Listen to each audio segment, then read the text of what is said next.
Alors, je vais aussi faire une première lecture du poème de Plouf, celui qu'il a posté hier à midi 5, c'est ça.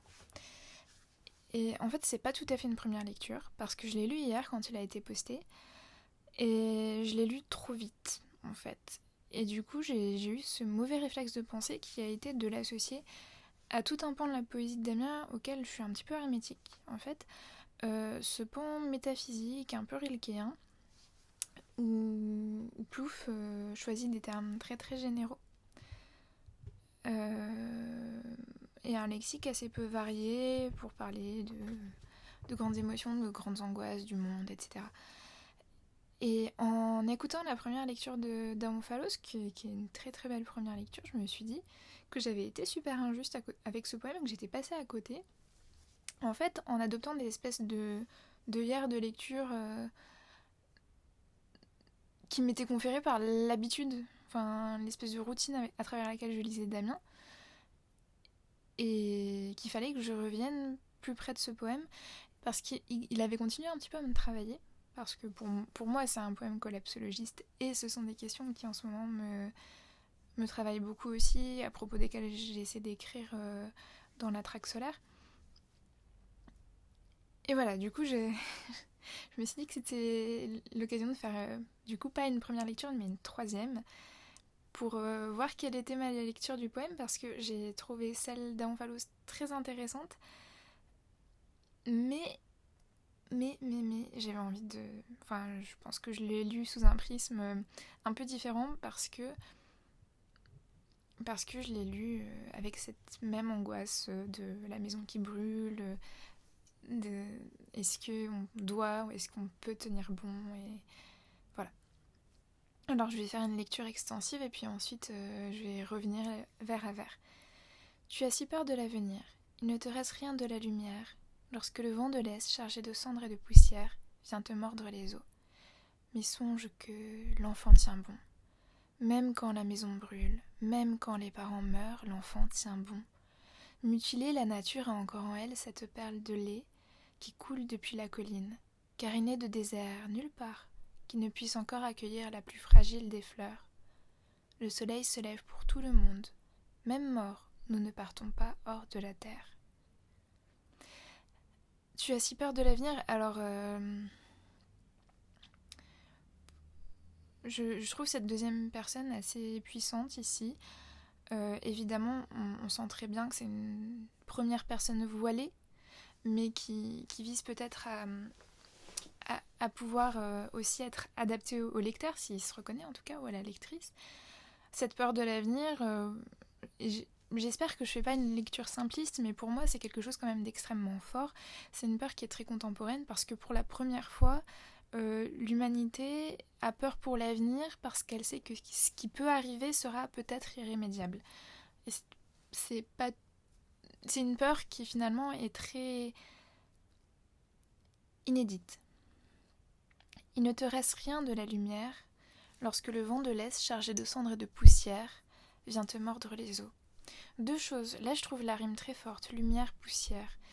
Il me semble que c'est la seule rime du poème. Non, il y a terre tout à la fin aussi, qui rime avec lumière et poussière. En fait, ce qui m'a frappé dans ce poème à la relecture, c'était ce travail sur la forme et sur le rythme. On a ces rimes qui sont très discrètes. On a l'enfant tient bon, qui est répété 2 fois. On a aussi, comme l'avait souligné Omphalos, des ruptures de fin de vers qui sont très intéressantes et qui ménagent des suspens, qui ménagent... Voilà.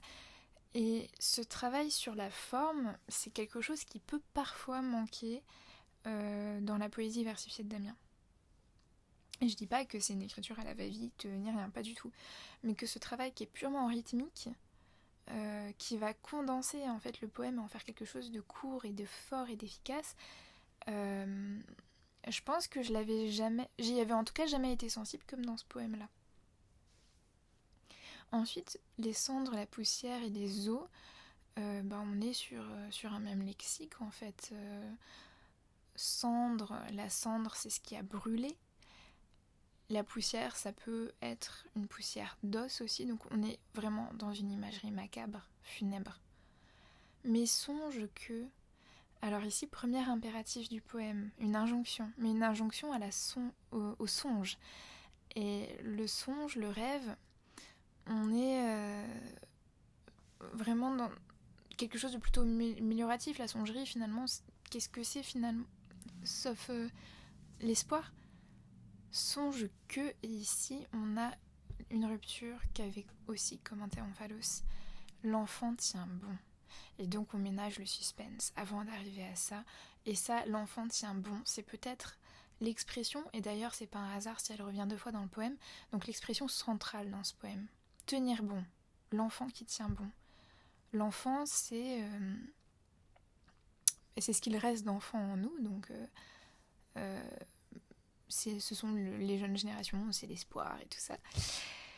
Et même quand la maison brûle, alors dans les milieux militants, c'est une image qui est souvent utilisée, l'idée que la planète est une maison qui brûle et qu'on regarde ailleurs, etc. Même quand les parents meurent, alors effectivement ça c'est assez terrible, les parents qui meurent,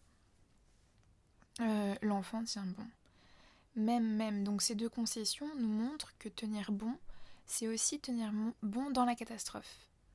Et donc que cette injonction à l'espoir, elle n'intervient pas juste maintenant avant la catastrophe, mais aussi pendant la catastrophe. Mutiler, alors ça, se mutiler en début de vers, il est assez incroyable parce qu'en fait, quand on parle de quelque chose de mutilé, en général, on va parler d'un corps humain ou en tout cas d'un corps d'animal. Et là, non, c'est la nature qui est mutilée. Donc si elle est mutilée, c'est qu'elle est personnifiée. C'est qu'elle est capable de souffrir et surtout, une mutilation, c'est un membre qui va manquer, c'est une blessure qui a été infligée. Mais c'est pas une blessure accidentelle, la mutilation. Donc mutiler, la nature a encore en elle cette perle de lait qui coule depuis la colline. Ce qui m'a frappé ici, c'est pas la colline comme pour Omphalos, mais c'est plutôt la perle de lait, parce que j'avais l'impression de retrouver une image très biblique. En fait, quand on décrit dans l'Ancien Testament, je crois, le paradis comme cet endroit où coulent des fleuves de lait. Donc là, bon, c'est pas des fleuves, c'est juste une perle, c'est plus grand chose. Ça m'a frappé parce que les images bibliques me semblent assez rares dans la poésie de Damien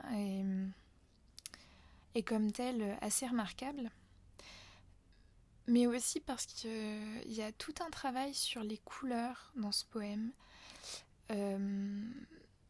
qui le charge aussi d'une couleur émotionnelle évidemment, mais on a la cendre, la poussière, les eaux, le lait. Donc des couleurs qui vont osciller entre la cendre et la poussière, des couleurs noires, sombres, et les eaux et le lait, des couleurs blanches. Mais de la même manière que les eaux sont cachées dans le corps, là c'est juste une perle de lait qui coule et plus un fleuve. Donc ce sont cette couleur blanche qui est très évanescente mais qui est en même temps porteuse d'un espoir.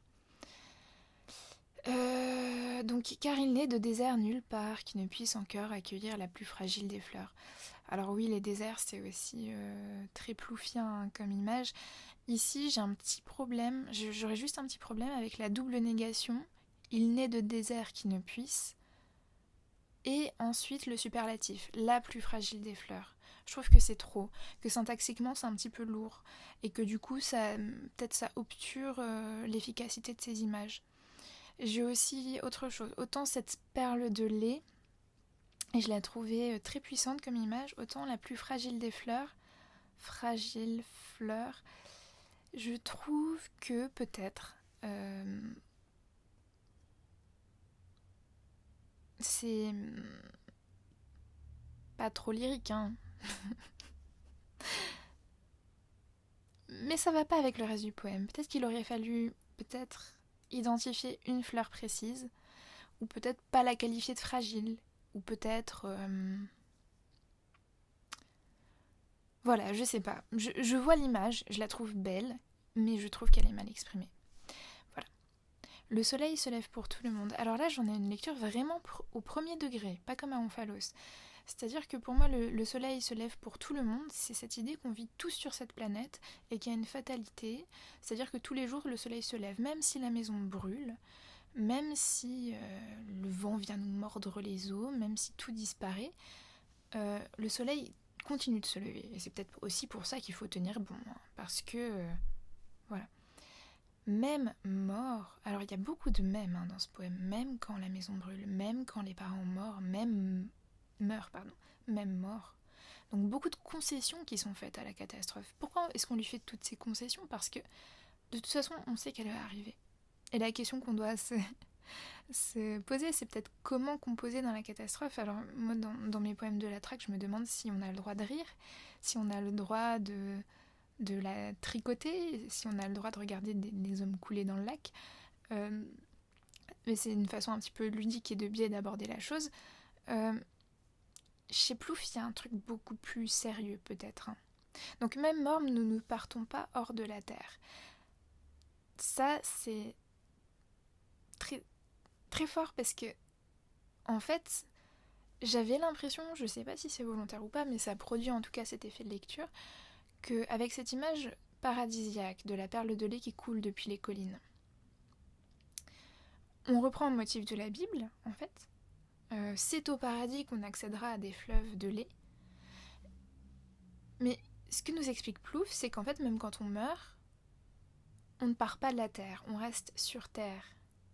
Et donc le paradis, ou l'espoir en tout cas d'un monde, d'une vie agréable, c'est ici. On n'en part pas de toute façon. Il n'y a pas de paradis externe. Et du coup, bon,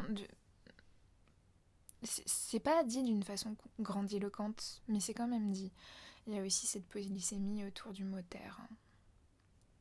Terre, planète, terre, matière. C'est fait avec quoi la terre? Bref, et le fait que terre rime avec lumière et poussière qui était en tout début de poème, ça crée aussi une circularité. Et quand on lit ce poème, du coup, il y a une cohérence remarquable avec tous les effets rythmiques que j'ai déjà soulignés. Donc, l'enfant tient bon deux fois, les mêmes qui reviennent, les rimes qui reviennent, les ruptures.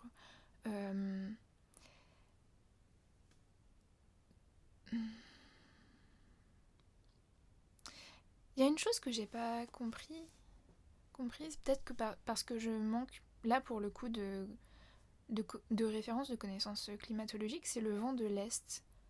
Pourquoi de l'Est? Je sais pas. Ce sera une question à poser à Plouffe.